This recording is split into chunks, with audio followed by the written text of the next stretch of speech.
Hello everybody and welcome back to On Point HQ and another hobby update, but a hobby update with a difference because I'm going to be concentrating on the Sci-Fi scenery project that I've been working on for a few weeks now. If you saw the last hobby update, I mentioned in there that at CrackCon in October, which is the Plastic Crack Podcast Gaming Day, I'm going to be running participation games of this, which is Space Weirdos, an awesome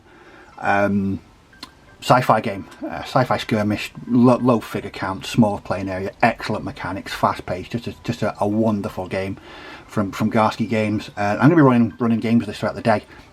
But what I decided to do, I wanted to not just turn it with some figures and some generic scenery. I wanted to make myself a proper setup for this game. It's only on a 2 foot by 2 foot board, so plenty of scope for a bit of creativity. And in the last update, I'd built everything. It was just grey plastic. Now what I'd done, I'd picked up a bunch of the Zone Mortalis Necromunda sets by Games Workshop. Brilliant modular plastic scenery, go together really well. And what I wanted it to be was semi-modular, so big bits, little bits that I could put on the tabletop, have a whole different amount of setups with you know, multi-layers and bits of scatter. And I did that, and then I left it because I was dreading painting it because I don't like painting scenery. And I put this off and I put it off. And I thought, right, Steve, you got to get on with this, mate. You've got to do this because CrackCon is on the horizon. So I wanted to come up with a scheme that was quick, easy, fast, but effective. And I think I've done that. So what I'm going to do is show you a few of the bits and pieces that I've done, a bit of the scatter that I've made, and then we're going to go and have a look at the whole thing set up. So this is an example of what I'm talking about here. So the last time you saw it was just grey plastic. It was just boring grey, but I've been painting it. And what I'm proud about, I'm actually really super chuffed with how this has turned out, to be honest, because it's not complex. It's quite simple actually. It's just black acrylic paint with lots of dry brushes, and the colours, so the greens and browns, they're just airbrush paints mixed together. I found they worked really well to give me this sort of faded look because they're quite liquidy, the airbrush paints. And this is what we have, and it took me 3 or 4 nights to paint the entire lot, which is no time at all. So as you can see, I've kept the same colour scheme, so very metallic with the green sort of pattern there, and then they've been weathered to look all battered and rusty and grimy. Just a word on the rust. This rust effect is brilliant. it's this stuff here. It's Rust by Dirty Down, water soluble paint. Now I saw Magrathea, Builder of Worlds, use this, and as soon as I watched his video when he used it, I was like, yeah, I need to try that. And so I ordered a bottle straight away, and I spent an afternoon just applying it all to the scenery, and totally blown away by how good it looks. It just looks like rust. It's fantastic. One of the best hobby products I think I have ever bought. It took me about an hour to do the entire set, but it just brings it to life. What I'd done previously, which I just sponged on orange paint, and it looked a bit crap, if I'm being completely honest. It wasn't what I was after, but then I used this stuff, and it's phenomenally good. Easy to apply. You can apply it rough, or you know, light. You can dry brush it on. You can pool it, and it just gives the most wonderful rust effect. So look at this one. So this is a tower. I know you can't fit it into the thing, but just look. It just looks like rust. It's brilliant. Again with this same colour scheme, with the green and the rust. And here's another picture. I think this shows it off quite well. Look at that. It just looks fantastic. So this took me no time at all. A couple of nights, and then an afternoon of weathering. And even on these stairs, look. It's just such a brilliant thing. Excellent product, so happy with it. Like I said, it just brings the scenery to life from what it was. And I'm not a great fan of painting scenery. I think I've mentioned that about 1 million times in the past. But I enjoyed this so much. It was really good. So these are some of the bigger pieces, and I've got quite a few stairs to make it sort of multi-leveled, which is what I want.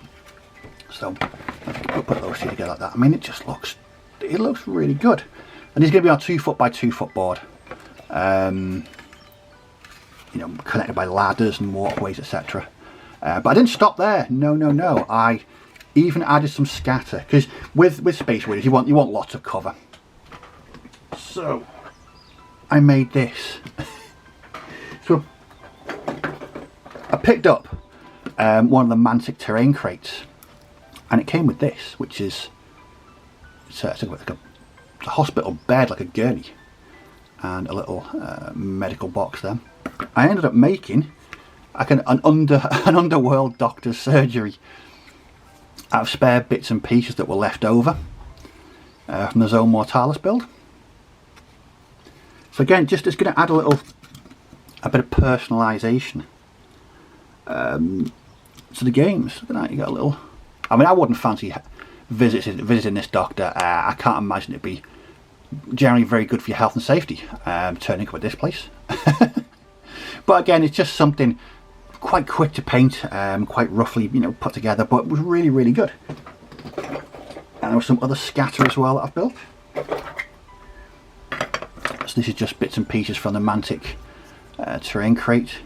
We've got a generator here. So the generator is going to it's going to power the underworld doctor's surgery. And then I've got loads of these pipes. And again, these have been painted and rusted up in the same way as the scenery. Just look rather good. And to top it all off, I bought a set of these, which are toxic pools. I think they're just resin prints, I think. Painted up. Bit of Vallejo water effect in there to make it a bit gloopy. Like that. So that's what I've been up to. What I'm going to do now is go away, set the whole thing up, make it a nice setup for a game of Space Weirdos, and I'll come back once that's done. So I'll see you soon. Hello everybody, and welcome back. And here's the setup. Well, it's not all of it. It's just a select few choices. To bear with me with my wobbly hands, I've not got the camera on a tripod, so I can move it round and show you exactly what it looks like. As you can see, it's all semi-modular. So there's countless different ways I could set this up. Over there, I've even started making a background, so I'm going to have 4 of these. Not exactly practical for in-game purposes, but I think for photography and for taking pictures during games, I think it's going to look quite good. They're just made from acrylic tiles with bits and pieces just stuck on and painted in the same way as the scenery. So down there we've got the very gloopy looking toxic pool. We've got the doctor's surgery there. We've got the watchtower. All different bits and pieces. As you can see, it looks. I mean, I just quickly threw this together. Like I said, there's many different ways I could put these together. I need to paint some ladders as well. There's a distinct lack of ladders on here at the moment. But one of my favourite parts, and I hope this works, is this. Look at that, it's all lit up.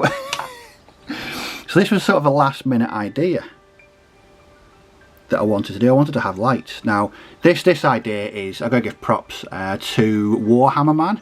He made an excellent video on how he used light to light up his Necromunda scenery, and all these are LED tea lights. They've been modified, the dome cut off, they've been magnetised and just placed on the underside of the scenery. And the best thing about these is I can change the colours. Look, that looks proper sci-fi now, doesn't it? Look at that blue.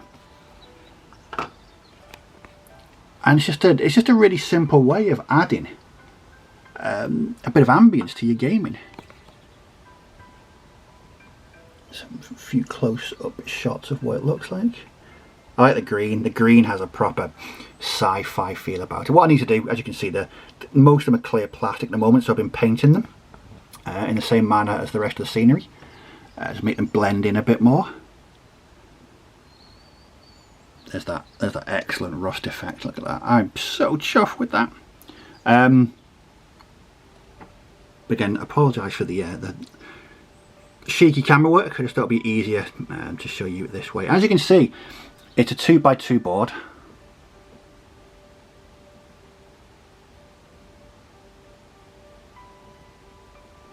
And I think it looks really good. Can't wait to finish the back two scenic board type things. I think it's going to add an extra dimension. Possibly while playing, I'm not quite sure yet. But the lights, yes, the lights for me, just, again, it was a last minute decision. Did a bit of research, found Warhammer Man's excellent tutorial video, and just ran with it, and it worked really well.